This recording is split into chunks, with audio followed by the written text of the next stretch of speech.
Welcome to the Waiting Warriors podcast. As loved ones of first responders and military personnel, we often face life situations and challenges that many others don't experience. And while each of us and our experiences are unique, together we can learn from one another and become stronger in this journey of life. Now let's step out of mediocrity. It's time to thrive.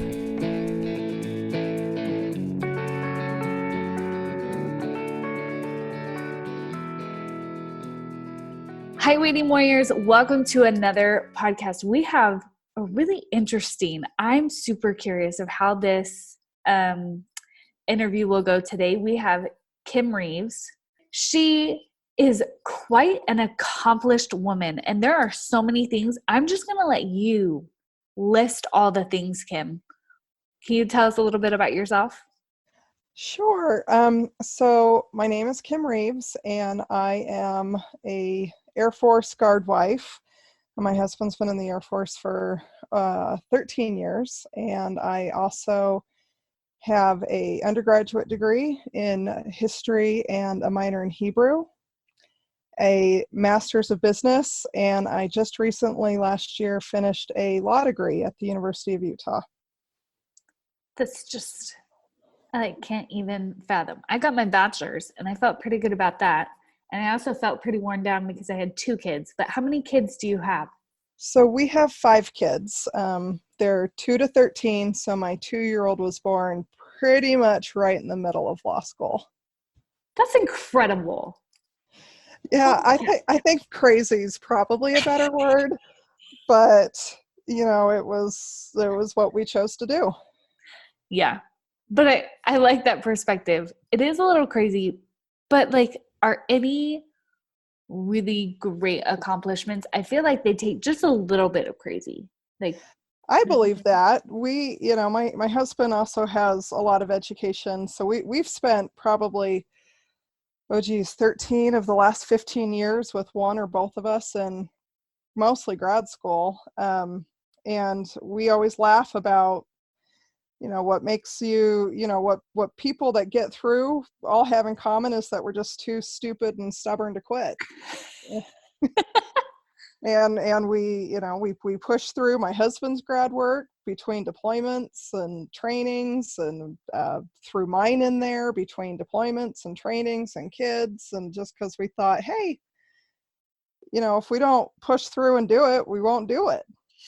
yeah. And life has to happen, and this is what we want, so we just kept plugging.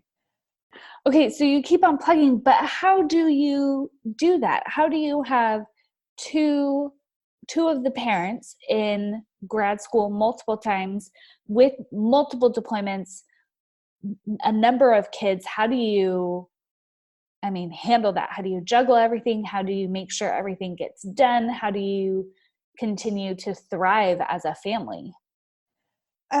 Well, my first response to that is you don't. In some ways, not everything gets done. You kind of have to realize that there's sacrifices made along the way, and sometimes those sacrifices are nutritious meals. We've had cereal for dinner a lot. And my kids do not complain about that, but I have to be okay with that, and there were a lot of time. There was one of my husband's deployments to Iraq. I was still working on my master's, and I had to lean really heavily on the community for that. And I remember just Tuesday nights being so frustrating and hard because I had class, he was gone, I had little kids, and Tuesday night is when all the youth in our community have activities. And so trying to find a babysitter for Tuesday nights, I just would spend hours on the phone sometimes trying to find someone, until fortunately a new lady, a lady married actually another military officer in our neighborhood, a widower, and he married this lady, and she moved in, and she took pity on me and said, well, I'll watch your kids every Tuesday, even though you don't know me very well. And she's become my absolute best friend. And she really kind of stepped up when he was gone, and she understood, and she she was there for me, and at various other points, I had family members step up and help, both with childcare and had neighbors sometimes bring in food. I mean, it's really hard to do something like what we've done without community, and that's one of the reasons that we've actually really enjoyed the Air Force, is when we are away, when doing deployments, we also get a fair amount of support from the unit and the support and the families around. I mean, we all kind of help take care of each other's kids, and there've been times that um, they've stepped up and helped provide school supplies and things so that I didn't have to go back to school shopping. I have to tell you, I'm a huge proponent of this online grocery pickup and Amazon Prime now. I mean, those are lifesavers for me.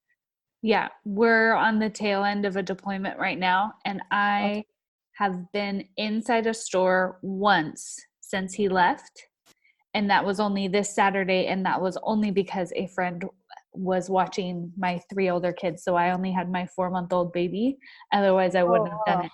I have so much cardboard going through my house, and I don't regret any bit of it. Any bit of it. That's right.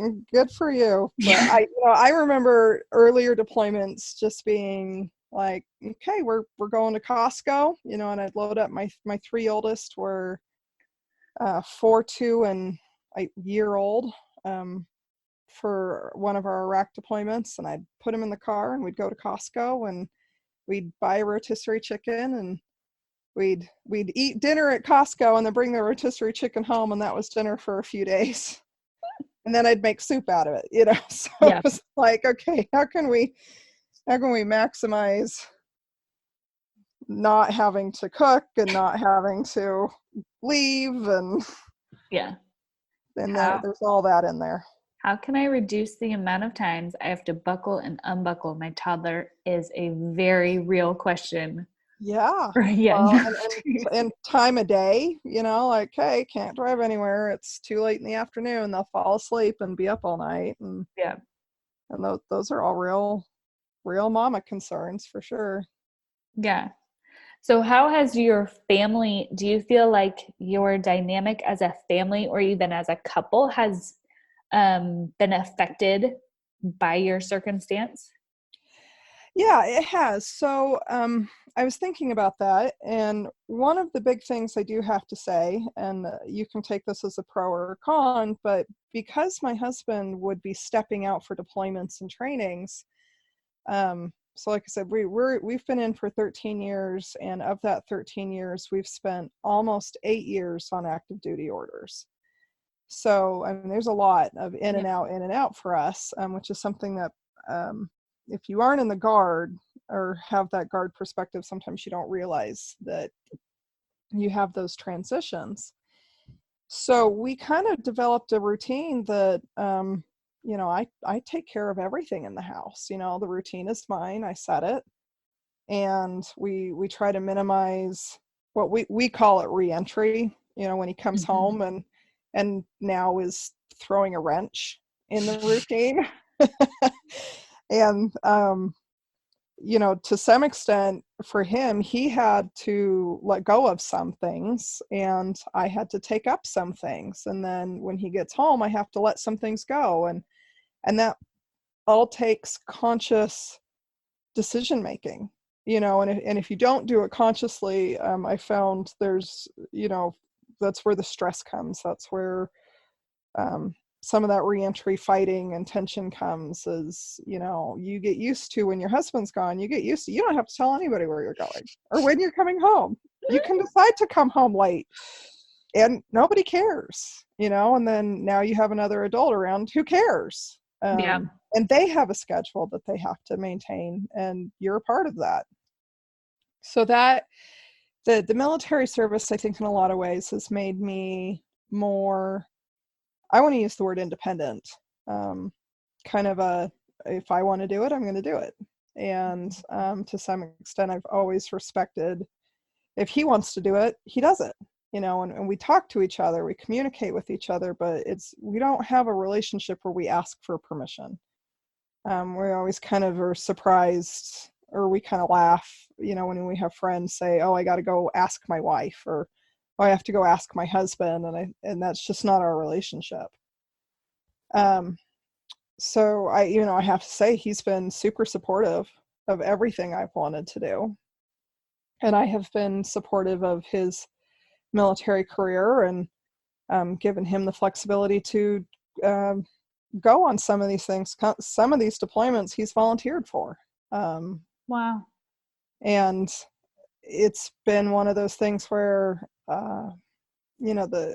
I feel like the military's been a blessing in our life with, the benefits and the training and the experience. But yeah, I mean, that dynamic, I think if he wasn't stepping out, I think we maybe would have a more traditional, like his roles, my roles kind of thing, where I definitely feel like I manage the kids' schedule, and I just tell him what I need and he does it. But there's not this competition of him trying to manage, me trying to manage. So would you say you wear the pants? That's well, I generally only wear pants, but no, I don't know that I'd necessarily say that either. I mean, it's not, again, it's not, he's not asking me for permission to do things. I'm not the one that vetoes things. It's more of just I don't know, maybe it's more like, how you maybe approach a coworker or something, like an equal ranked coworker. You don't tell them what to do. They don't tell you what to do. You each have your jobs. Like his job is to, he brings home the bulk of our paychecks, and there are certain, he has a garden. I don't touch his garden. He can ask me when he's deployed to help make sure his garden doesn't die, and that's about all I promise, is making sure it doesn't die. The garage is his realm. mm-hmm. So maybe we kind of have our spheres that we take care of, and then when we're a family together, we just, I definitely, I take care of making sure the kids are enrolled in sports and enrolled in the music lessons we want. But then we sit down as a family every week and figure out who's driving who, where, and when. I like that, because I don't know if it's considered non-traditional or what, but I feel like, because I said who wears the pants in jest, but that's really how people think about it. But that's a difficult way to think about it when you're a military family, because to have one person constantly in charge doesn't work, and it's very isolating and lonely in the circumstances that we're thrown into. So I like that you've learned how to ebb and flow, to make it a team effort, but still it's a team effort, but that can be broken up and stand up on its own. Yeah. Well, and for us, it definitely is a team effort. When we made the decision that law school was right for me, that our family, that we would do it now instead of maybe waiting later when the kids were older. Um, that was my decision. I mean, my decision to go to law school, but it was a family decision how we were going to deal with it. And my husband, I mean, he facilitated that. I mean, he did all of the driving that needed to happen. He, really stepped up and was there, and we were able to put off some military commitments until after I was done, just so that he could be there. I mean, we weren't able to put off a deployment. He did end up deploying while I was in law school. But we essentially, for law school, had to live apart to make it work with his job and where the law school was. Because we live in Idaho Falls, but the closest law school is down in Salt Lake City in Utah. It's 4 hours away. Oh, wow. So I lived with family for the bulk of law school, and he would, drive back and forth, sometimes 2 or 3 times a week from Salt Lake City to Idaho Falls. So that was, a huge sacrifice on his part.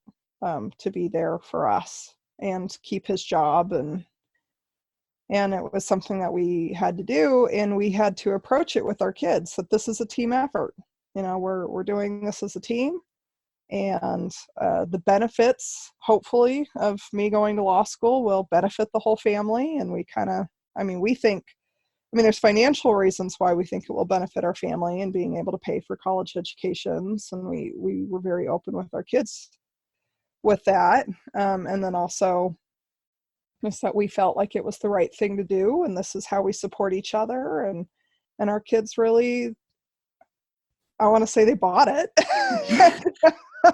I don't know if that's quite the right way to say it, but, we were kind of that team, and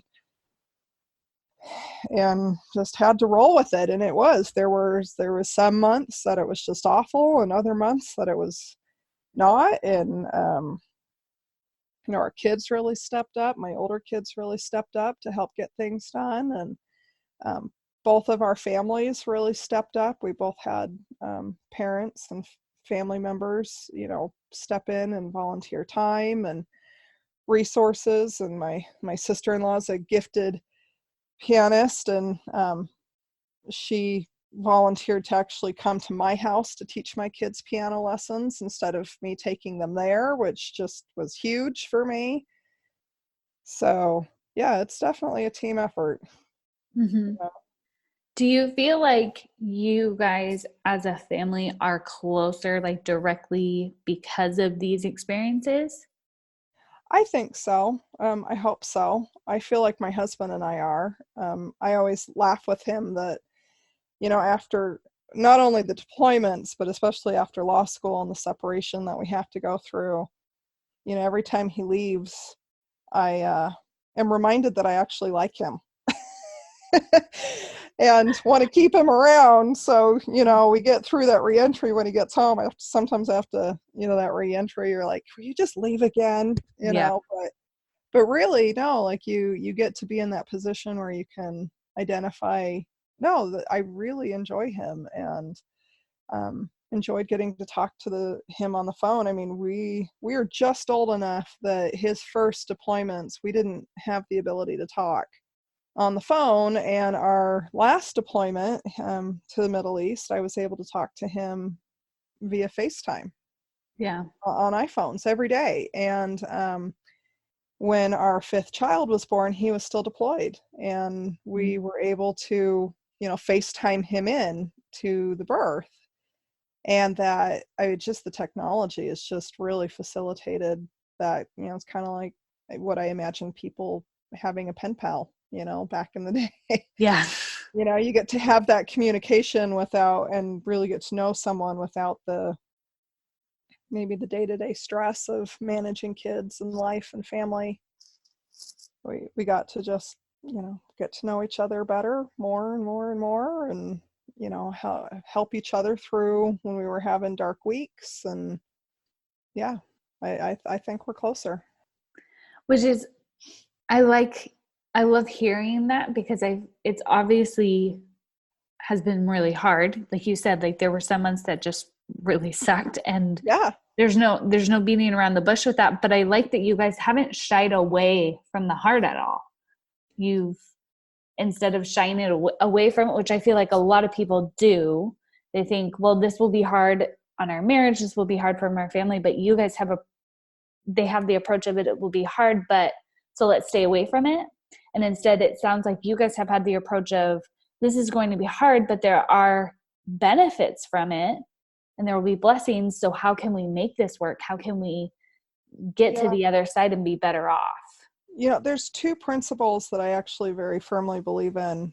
One of which being that all things of value in life are hard. The other one being, you really love what you serve. And, for us, we have a deep love of our country, and we feel like we serve and we sacrifice for our country. And I have a deep love for my husband, and I feel like I serve and I sacrifice for him. And I believe that he feels the same about me. And we love our children, and we sacrifice for them and serve them. And all of these things are hard. And but the reality is they're worth it. It's on any single day, it can be more than you think you can bear, but then you get to go to sleep. Yeah.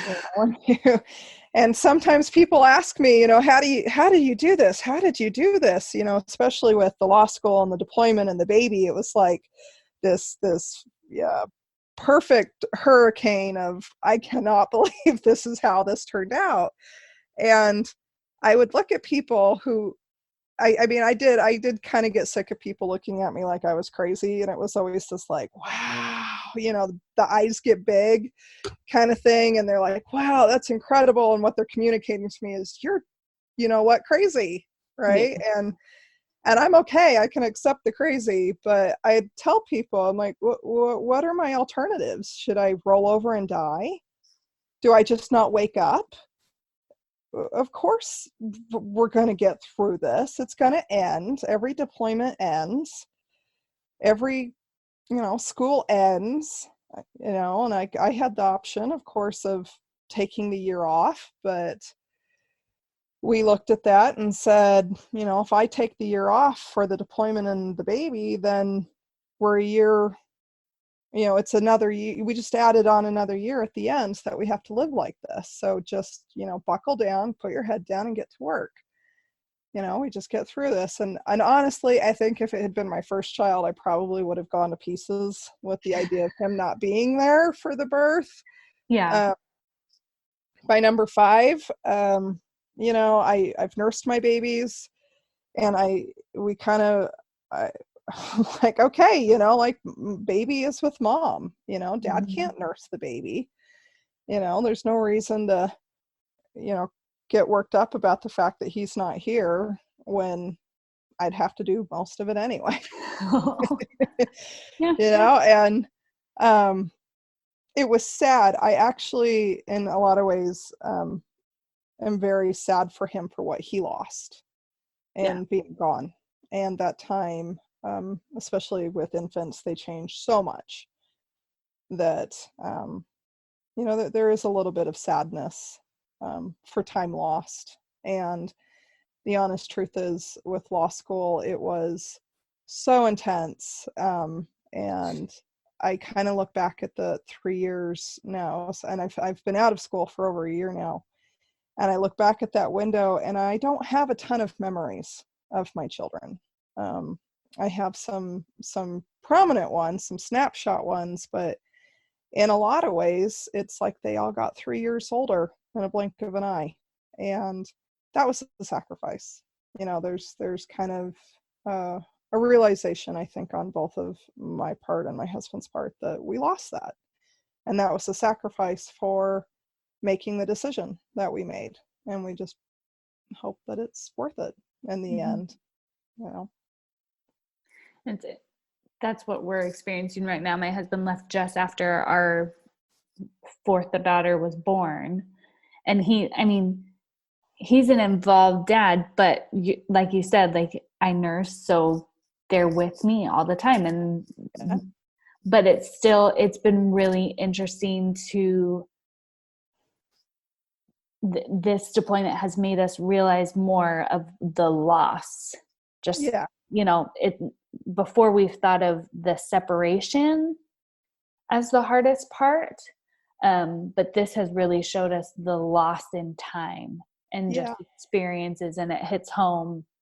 But I appreciate what you said, that it's just all we can do is hope that it's worth it and try not to dwell on that loss too much. That's right. But it is hard, and it's really hard. And I think you'll find, if you're kind of like me, you will look back and think, oh, he missed that. That's so sad. Yeah.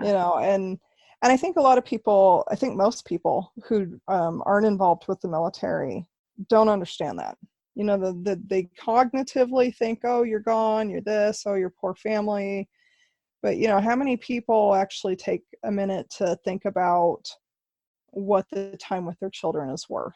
We laugh as parents sometimes about how hard our toddlers are, or how obnoxious our tweens are, teens are, any of these things, without thinking about, like, what would you do if you had 6 months or 9 months or 18 months without them? Where all you got to do is see them on the phone, which again, that's a huge, huge Huge blessing. Yeah. miracle, huge miracle, blessing of modern medicine, modern technology. There's blessings of modern medicine too in there, but it's hard. And like I said, we just hope it's worth it. Fortunately for us, so far our kids haven't seemed to resent it yet. No permanent damage then. Hope so. No permanent damage. I think it is healthy for kids to see their parents sacrificing for higher ideals. Yeah. This isn't like, oh, we're saving to buy a trip or a trinket. We sacrifice as a family, and I think in a lot of ways it has helped my kids kind of invest in our country as well. Yeah. They know that sacrifice is real, and they have a lot of respect and honor for soldiers. That's so good. I love that. So what is your key to thriving that you would share with your fellow waiting warriors? Take one day at a time. Don't be afraid to bite off big projects or big goals. Now is as best of time as any. 5 years from now, you're 5 years older, whether you work towards your goals or not. So take a leap of faith, bite off, start with a little bit if you need to, and just keep going. And when you have those dark days, you got to keep focused that those pass and the goals are worth it, and that you're worth it as a person, as an individual. You're worth achieving your goals, and you're worth investing in too. I tell people, marry someone who's as interested in investing in you as you are investing in them. If someone just wants you to be there for them to serve them, they're not investing in you. And where does that put you? I mean, I actually think that leads to more depression and problems, when you're not working towards something. So I always say, just start, just get that nose under the tent, and just plug along. And if you have to take a break, that's okay. Just get back on. Don't let your breaks become too long that you're afraid to go back. Don't live life in fear. Fear is what holds us back from accomplishing so much. I think we're afraid of failure. We're afraid of we're afraid of the time commitment. We're afraid of the financial commitments, where there's a list of things that we can be afraid of. And how am I going to work this out? And how am I going to work this out? And, and I'll be honest, like, I have a huge amount of respect for my law school classmates. And there were times when I envied that most of them got to focus solely on their education and put that time in. But I knew, my time was divided, and I had to be okay with that. And it didn't mean I couldn't do it. And I had to set realistic expectations. I didn't have to be number one in my class. I just had to set realistic expectations for me and my circumstance. And I think if people can do that, it doesn't matter if it's a hobby, a skill, an educational goal, a job goal, like you can work into these things, and you can accomplish them. I'm like all jazzed up now, guys. Like, because I think at least the military spouses that I've talked to, we really easily do that to ourselves. We get afraid of taking a bite of anything because a PCS is coming up, or right. They have a really bad shift right now, or a deployment is coming up, or you're in the middle of the deployment, or you are in the middle of the deployment and you have 4 kids and one of them is a brand new newborn. Like I am. Like it is hard, but I think you're right. It's worth the ride. It's worth getting back on the horse and life Well, is so much better when you have something that gives you life. yeah, well, and it's also important too to enjoy the journey. Mm-hmm. I really enjoyed law school. I enjoyed the company of my peers. I enjoyed, just the intellectual rigor. I didn't approach law school as this chore that had to be done. It was something I wanted to do, and it was something I valued, because I knew what I was sacrificing to do it. So I think sometimes we think of well, I really should do this, and it's going to take this amount of time, and then you kind of build this resentment towards, these things that you feel like you should do. Yeah. Um, when a lot of these things, I guess you can't say everything that we might do in our life, but I think most of the things we do in our life are things that we need to learn to enjoy. Whether that's, again, picking up a new hobby, picking up a new skill, picking up a new degree, enjoy the journey. If we're always waiting for the end of this PCS or the end of this deployment, you're always looking to the future and you're not living now. You're not enjoying what there is to enjoy right now. And I know there's some really terrible places you can get PCS'd, but, find something, find the people, if it's, the weather that you hate, just really value and enjoy that air conditioner unit and splurge on something, like find something to love everywhere that you are. I love that. Oh my goodness, Kim, thank you so much. Thank you for the encouragement and just kind of showing us that the example and showing us that we can do really hard but incredible things. Thank you. I You're really welcome. appreciate that. So thank you so much. Waiting Warriors, go out there, go take a bite of something. If you are sitting on something and you have something that you wanted to do, but a PCS is coming, but your husband has a really bad shift or whatever it is, just take that bite. Even if it's just a little nibble, just a little nibble. Kim says we can do it. So I think we can. You can. You can do more than you think you can. That is what life has taught me so far. You Amen. are stronger than you think. Exactly. I love it. Well, all you Waiting Warriors, go take that bite. Go take that bite of life. Be strong. And you guys have a great week. Thanks, Kim. Thank you for having me.